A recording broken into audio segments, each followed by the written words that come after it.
तो आइए मैं फिर से एक बार आप सभी स्टूडेंट से मैं बात करना चाहूँगा कि मैं मैथ्स गुरु दिल्ली वाले Sanjay sir from Sundar bell classes coaching and YouTube channel.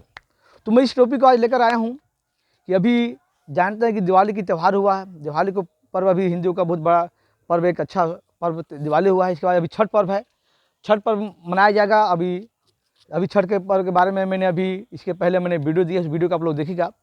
तो जैसा कि बिहार बोर्ड की बात करूंगा, जनरली बिहार बोर्ड की बात हो रही है यहाँ पर।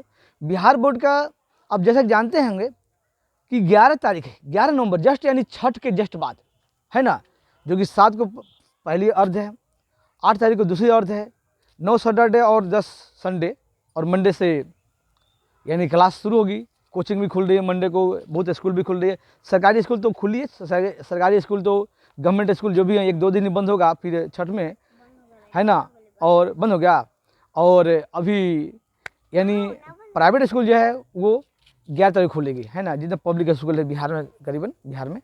तो छठ त्यौहार के जस्ट जैसे आप लोग मना के आइएगा, यानी तो मंडे से स्कूल जाना है, यानी मंडे से आप लोगों का क्लास 10th बोर्ड और क्लास 12th बोर्ड के जो बच्चे हैं उनका सेंटअप एग्जाम होना है। क्या होना है? Sent up exam. सबसे पहले तो आप लोगों को सेंटअप एग्जाम के लिए 12th क्लास और 10th क्लास के स्टूडेंट्स को मेरे सुंदर बेल क्लासेस और मेरी तरफ से बहुत बहुत शुभकामनाएं और बहुत बहुत मैंने मेरी तरफ से आप लोगों का आशीर्वाद भी है कि आप लोग अच्छा कीजिएगा। यहाँ देखिए सवाल उठता है कि बहुत बच्चों का ऐसा है, या खुद मैं अपनी कोचिंग में कह रहा हूँ अभी, कि 10th क्लास या 12th क्लास का सिलेबस कंप्लीट नहीं हुआ। तो बच्चे कहते हैं सर सिलेबस तो कंप्लीट हुआ नहीं है तो एग्जाम कैसे देंगे? क्योंकि पहली बात समझ लीजिए, सेंटअप एग्जाम होता क्या है। तो सेंटअप एग्जाम के मतलब इसको सीबीएसई में कहा जाता है प्री बोर्ड। क्या कहा जाता है? प्री बोर्ड है ये जी, प्री बोर्ड। प्री बोर्ड का मतलब क्या है? सेंटअप एग्जाम का मतलब क्या है कि अभी जो पैटर्न आएगा, अभी एग्जाम में जो पैटर्न आपको आएगा वही जस्ट पैटर्न आपको एग्जाम बोर्ड में होगा। बिहार बोर्ड का जो एग्जाम होगा, है ना, जो फरवरी में स्टार्ट होना 1 फरवरी से, उसमें सेम यही पैटर्न वहाँ रहेगा। 10th क्लास का भी और 12th क्लास का भी होगा, है ना। जैसा कि आप जानते हैं ऑब्जेक्टिव 100 आता है, फिर इसमें से 50 करना होते हैं, सेम यही चीज़ वहाँ रहेगा। तो अभी इसलिए सेंटअप एग्जाम से फ़ायदा इन बच्चों को ये होगा कि सेंटअप एग्जाम को जब दीजिएगा तो आपको पैटर्न पता चल जाएगा, कुछ प्रैक्टिस भी होगा, है ना।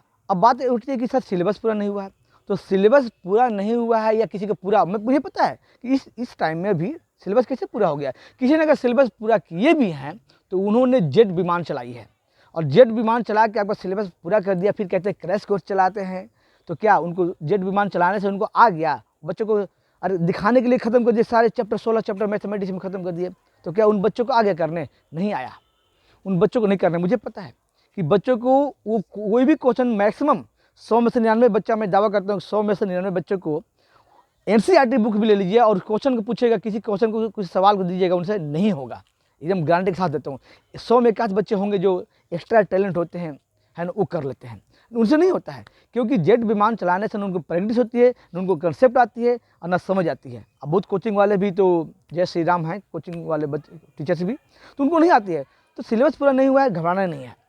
सिलेबस भी चल रहा है, जैसे मेरा भी चल रहा है। अभी लोग कहते हैं सर सेट, कुछ बच्चे मिलते हैं मुझे, कहते हैं सर आपको मैं पढ़ने आना चाहता हूँ, तो क्या करवा रहे हैं? सेटअप, आप सेट मरवा रहे हैं। मैंने कहा सेट क्या है?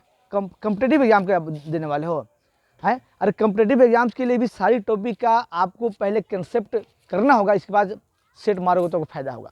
तो सेट मारने में तो उनको समझते क्या कहते हैं लोग बच्चे जी। मुझे 2 दिन पहले बच्चे मिले थे, तो कहते हैं क्या, मतलब उनका मतलब कि जो 100 ऑब्जेक्टिव आता है उसका सेट मरवाते हैं। सेट कई कोचिंग में ऐसा कर रहे होंगे कि जेट विमान चला के बिना कंसेप्ट दिए हुए दिखा दे, सिलेबस खत्म हो गया, सेट मरवा रहे हैं, चाहे जो भी, या क्रैश कोर्स में सेट मरवा रहे हैं, जो भी कर रहे होंगे, बच्चे वही ढूंढ रहे हैं। बच्चों को ऐसा माहौल बना दिया गया है, बच्चे कमज़ोर हो गए हैं, विकलांग हो गए। विकलांग के मतलब पढ़ाई में विकलांग हो गए हैं।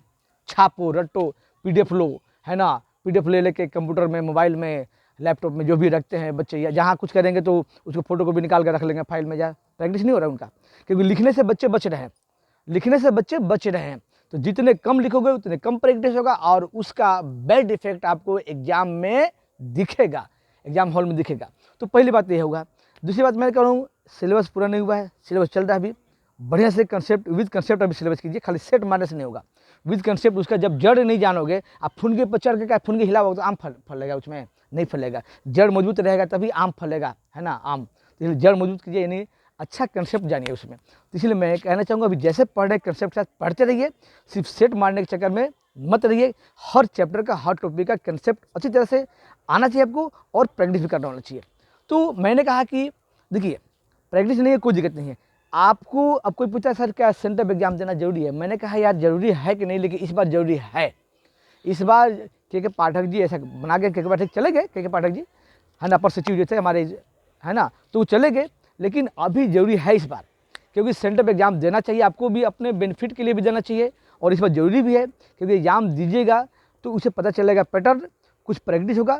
अरे जितना आपको आएगा ये मत सुना, मैं कहना चाहूँगा, मुझे पता है कभी गवर्नमेंट स्कूल में बच्चे जाएंगे मोबाइल छाप लेंगे, अरे मोबाइल से क्वेश्चन का आंसर छाप लोग कोई फ़ायदा नहीं होना। आपने जितना पढ़ना है उसको यूज कीजिए, ताकि आपको पता चलेगा कि हम कितने पानी में हैं। जितना सिलेबस में हो गया हमारा चैप्टर प्रैक्टिस कर लिए, आपको उसमें से कितना आप कर सकते हैं आपको पता चलेगा। कोई मोबाइल से मत छापिएगा, आपको बैड इफेक्ट होगा। ये क्या करोगे दिखा के, अरे वो कॉपी आपका चेक हो रहा है नहीं चेक हो रहा है, छोड़िए उसकी फिक्र छोड़िए, आपको जितना आता है उतना करिए। तो मैं यही कह रहा हूँ कि आपको आता है और जितना क्वेश्चन आएगा सेंटर पे एग्जाम दीजिएगा, ये प्री बोर्ड जिसे कहते हैं दीजिएगा, हॉल में एग्जाम हॉल में जाइएगा। आपका एग्जाम हॉल कोई सेंटर नहीं आएगा, आपका जो होम सेंटर होगा, जो आपका स्कूल या कॉलेज में जो एडमिशन हुआ वही सेंटर आपका रहेगा, कोई अलग नहीं रहेगा। ये पहली बात समझिए, सेंटर वहीं रहेगा, इसको नोट कर लीजिए। और जितना आपको आएगा उतना कीजिएगा, आपको बेनिफिट मिलेगा, आपको पैटर्न में पता लगेगा, अच्छी तरह से कीजिएगा।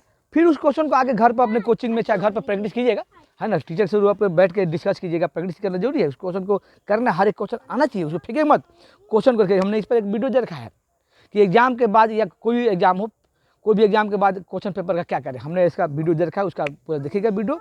ये सुंदर बेल क्लासेस के चैनल पर अपलोड है। हेलो।